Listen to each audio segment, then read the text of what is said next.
Misha Hanaeni Moein atau dikenal juga sebagai Wanita Emas, ditetapkan sebagai tersangka kasus dugaan korupsi penyimpangan dan penyelewengan dana salah satu anak perusahaan PT Waskita Karya, Persero. Terbuka.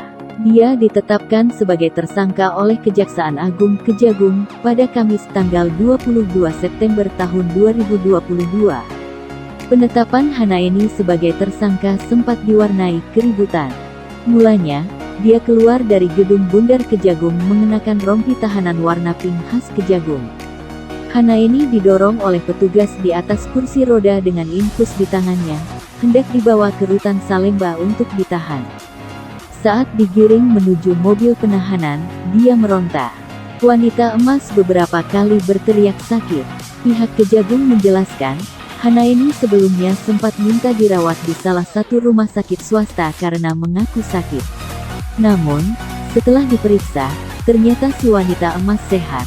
Kita juga membawa dokter, kesimpulannya yang bersangkutan dalam keadaan sehat dan bisa dihadirkan di kejaksaan, kata Direktur Penyidikan Jaksa Agung Muda Bidang Tindak Pidana Khusus Dirdik Jampitsus Kejagung Kuntadi di Gedung Kejagung, Jakarta, Kamis tanggal 22 September tahun 2022. Dan pada hari ini kita jemput dari RS untuk diajukan ke kejaksaan untuk menjalani proses selanjutnya, jelasnya. Sosok Hanaeni sedianya sudah tidak asing. Namanya sejak lama warawiri di kancah perpolitikan tanah air. Lantas, siapa Hanaeni alias Wanita Emas ini sesungguhnya? Nama Hanaeni santer terdengar pada 2016 lalu, jelang Pilkada DKI Jakarta. Dahulu, dia merupakan kader Partai Demokrat yang bertekad maju sebagai calon gubernur DKI.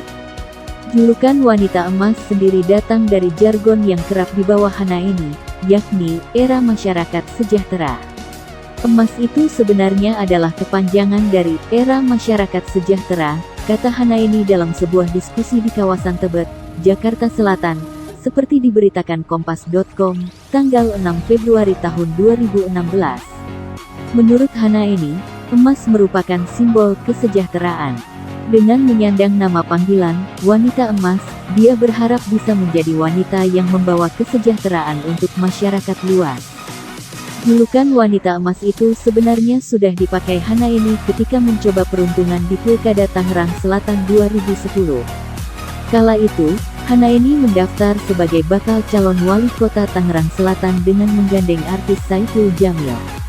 Namun, di tengah jalan, Saiful Jamil mundur. Hanaeni pun gagal menjadi orang nomor 1 di kota Tangerang Selatan. Gagal maju di Pilkada Tangsel, Hanaeni mencalonkan diri sebagai anggota legislatif DKI Jakarta dari Partai Demokrat pada pemilu 2014. Namun, lagi-lagi upayanya tak berhasil. Kendati begitu, julukan Wanita Emas terus dia bawa. Stiker Wanita Emas lengkap dengan foto Hanaeni banyak tertempel di bus-bus ibu kota ketika itu. Hanaeni lantas bermimpi maju pada Pilkada DKI 2017. Dia konsisten membawa jargon era masyarakat sejahtera. Namun demikian, Hanaeni kembali gagal melenggang ke panggung pemilihan lantaran Demokrat saat itu justru mengusung Agus Harimurti Yudhoyono (AHY) dan Silvia Murni di Pilgub DKI. Tak surut, jelang pemilu 2019 Hanaeni sempat menyatakan keinginannya maju sebagai calon legislatif caleg DPRD DKI Jakarta.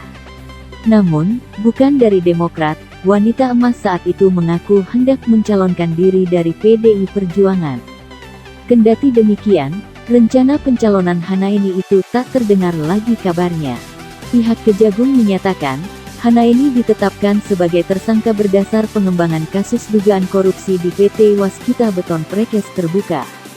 Tersangka Hak Hanaeni, selaku Direktur PT MMM dengan dalih PT MMM sedang melakukan pekerjaan tol Semarang-Demak, menawarkan pekerjaan kepada PT WBP, Waskita Beton Prekes, kata Kuntadi.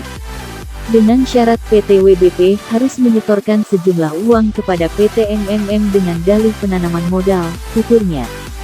Kejagung sebelumnya telah menetapkan 4 tersangka kasus dugaan korupsi penyimpangan dan penyelewengan dana di PT Waskita Beton Prekes Terbuka.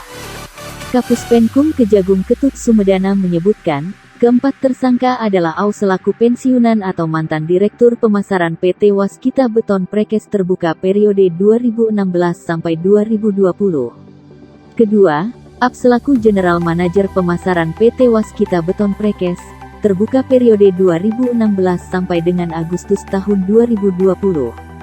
Selanjutnya, BP selaku Staf Ahli Pemasaran Eksped PT Waskita Beton Prekes Terbuka, dan A selaku pensiunan karyawan PT Waskita Beton Prekes Terbuka. Sebelumnya, Ketut mengatakan bahwa PT Waskita Beton Prekes Terbuka pada tahun 2016 sampai tahun 2020 telah melakukan perbuatan melawan hukum atau menyalahgunakan wewenang dengan melakukan pengadaan fiktif, pengadaan barang tidak dapat dimanfaatkan, dan beberapa pengadaan tidak dapat ditindaklanjuti. Atas perbuatan tersebut, menimbulkan kerugian keuangan negara sebesar Rp2.583.278.721.001 ujarnya. Simak terus video dari Arsa News dengan mengklik subscribe dan bunyikan loncengnya, juga jangan lupa like dan komentar.